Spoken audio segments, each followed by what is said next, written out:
प्यारे बच्चों, सामाजिक विज्ञान कक्षा 9 और 10 के लिए जैसा कि मानचित्र से संबंधित खंड और खंडवा से प्रश्न पूछे जाते हैं, तो इसके पहले टर्म पर मैंने आपको बताया है कि भारत में कहाँ चावल होता है, कहाँ गेहूँ होता है, कहाँ मक्का होता है, कहाँ मूंगफली होती है, कहाँ जूट होता है, कहाँ कहवा होता है, कहाँ गरम मसाले होते हैं। तो ये हमने आपको बताया है। आज के चैप्टर में मैं आपको खनिज पदार्थ के बारे में बताऊंगा।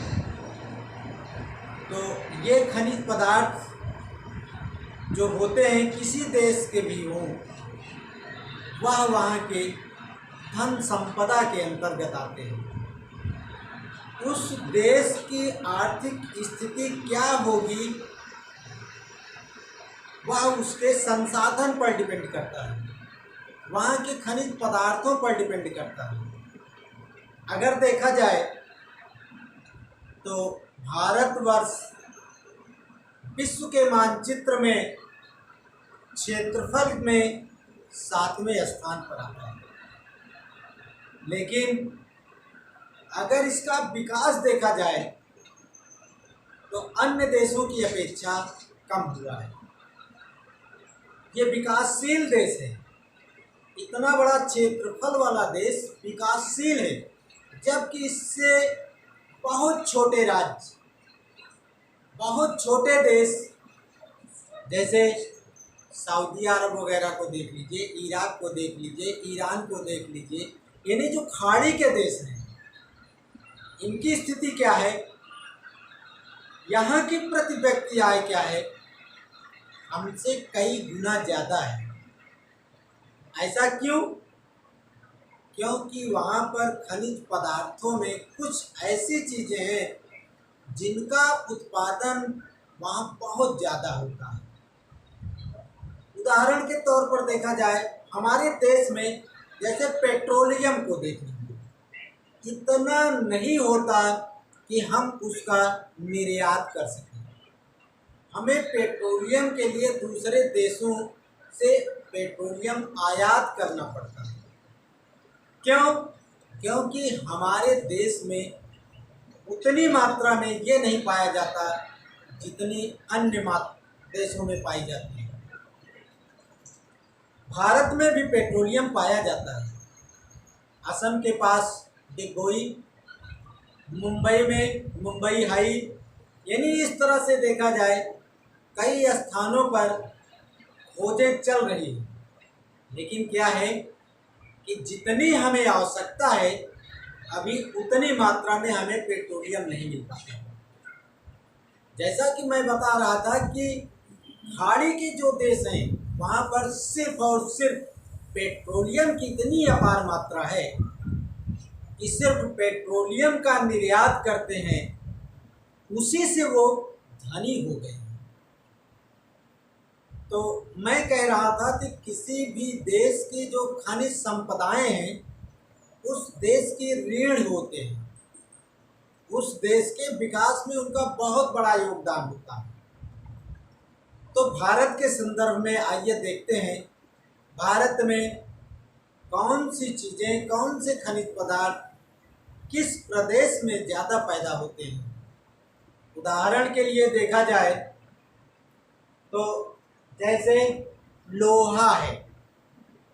लोहा आज दैनिक जीवन में अगर देखा जाए उपयोग की दृष्टि से तो कम से कम 78% दैनिक जीवन में लोहे का उपयोग हो रहा है। चाहे कहीं भी देख लीजिए, लोहे का बहुत बड़ा उपयोग होता है। भारत में लोहा पाया कहाँ जाता है, यही आपको समझना है। जैसे भारत में लोहा है, सोना है, अभ्रक है, यूरेनियम है, हाँ, और नमक है, संगमरमर है, अभ्रक है, तांबा है, मैग्नीशियम है, ये सब कहाँ पाए जाते हैं। तो इसमें इन सब चीज़ों में कौन चीज़ें कहाँ ज़्यादा पाई जाती है ये माने नहीं रखता है, बल्कि क्या इम्पॉर्टेंट है, क्या आपको समझना है, ये माने रखता है। जैसे इसमें आपसे पूछता है कि भारत में सोने की खानें कहाँ हैं। भारत में सोने की खान कहाँ है, तो ये आपको मालूम होना चाहिए। तो भारत में सोने की खानें कर्नाटक में है। कर्नाटक में कोलार एक स्थान है। कोलार ये खदान है, हट्टी है। तो कर्नाटक में जो कोलार की खदान है, सोना यहाँ पाया जाता है। अब देखिए मानचित्र में ये कर्नाटक कहाँ है, तो ये कर्नाटक आपका यहाँ पर है। सोने की जो खान है वो यही कर्नाटक में है। कर्नाटक में और बिहार में भी अभी ये रिसर्च में चल रहा है। अभी वहाँ पर कार्य चल रहा है इसकी खुदाई का, तो वहाँ भी संभावनाएं हैं। भारत में सोने की खानें कोलार में है। इसके बाद भारत में सबसे ज़्यादा कोयला कहाँ पाया जाता है, तो देखिए भारत में सबसे ज़्यादा कोयला झारखंड, छत्तीसगढ़, बिहार, असम, आंध्र प्रदेश और इधर दक्षिण के कुछ देश हैं, प्रदेश हैं, जैसे कर्नाटक, यहाँ भी थोड़ा बहुत पाया जाता है। तो इस तरह से झरिया, पश्चिमी बंगाल, ये सब प्लेसों में झरिया वह स्थान है जहाँ पर कोयला सबसे ज़्यादा प्राप्त किया जाता है। झरिया, रानीगंज, सिंहभूम, इन सब स्थानों पर कोयला की खदानें फेमस हैं। इसके बाद अगर देखा जाए तो भारत में लोहा भी जो ज़्यादा उत्पन्न होता है वो भी इसी बेल्ट में होता है। यानी लोहा सबसे ज़्यादा इधर आपका छोटा नागपुर, आंध्र प्रदेश, बिहार, झारखंड, छत्तीसगढ़, पश्चिमी बंगाल, त्रिपुरा और अरुणाचल प्रदेश में, इन सब स्थानों पर लोहा अधिक मात्रा में पाया जाता है। इसके बाद आपका अगर देखा जाए तो नमक है। नमक, भारत में नमक भी कुछ स्थान ऐसे हैं जहाँ पर अधिक बनाया जाता है। भारत में नमक सबसे ज़्यादा गुजरात, राजस्थान और महाराष्ट्र, इन्हें जो समुद्र तटीय प्रदेश हैं इनमें ज़्यादा बनाया जाता है या पैदा किया जाता है। तो जो जैसे आंध्र प्रदेश, ओडिशा, इसके अलावा सांभर झील आपके राजस्थान में है। ये खारे पानी की झीलें हैं, यहाँ पर भी नमक बहुत ज़्यादा मात्रा में बनाया जाता है राजस्थान में। तो जहाँ जहाँ खारे पानी की झीलें हैं, ओडिशा में अगर देखा जाए तो वहाँ भी चिल्का झील, इसके आसपास जो है नमक बहुतायत मात्रा में बनाया जाता है।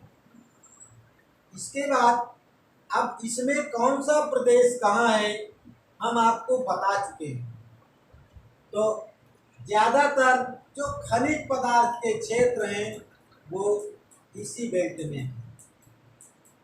इधर ये सब जो स्थान है यहाँ पर लोहा, मैग्नीशियम, अभ्रक, तांबा आदि चीज़ें पाई जाती हैं। यूरेनियम अगर देखा जाए तो भारत में झारखंड, केरल, राजस्थान। अब अगर इसको स्थान वाइज देखा जाए तो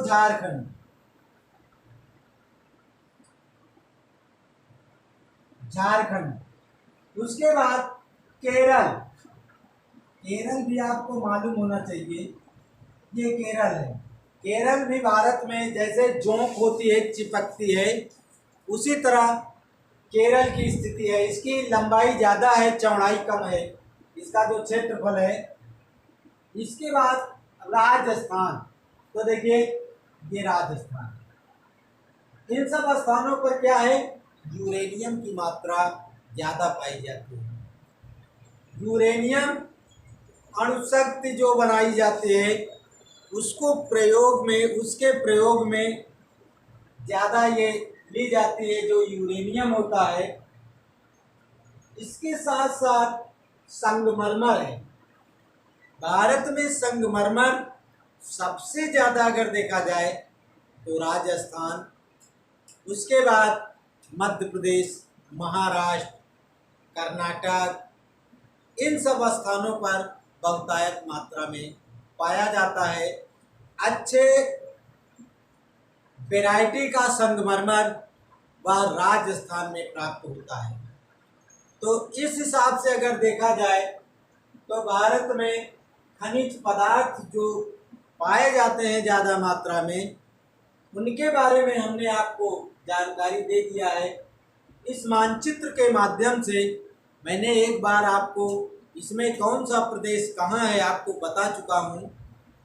और इसमें यदि हम जितने भी स्थान हैं, लोहा, तांबा, मैग्नीशियम, कोबाल्ट, इन सब के बारे में अगर मैं चिन्हित करूँगा तो इसमें आ नहीं पाएगा।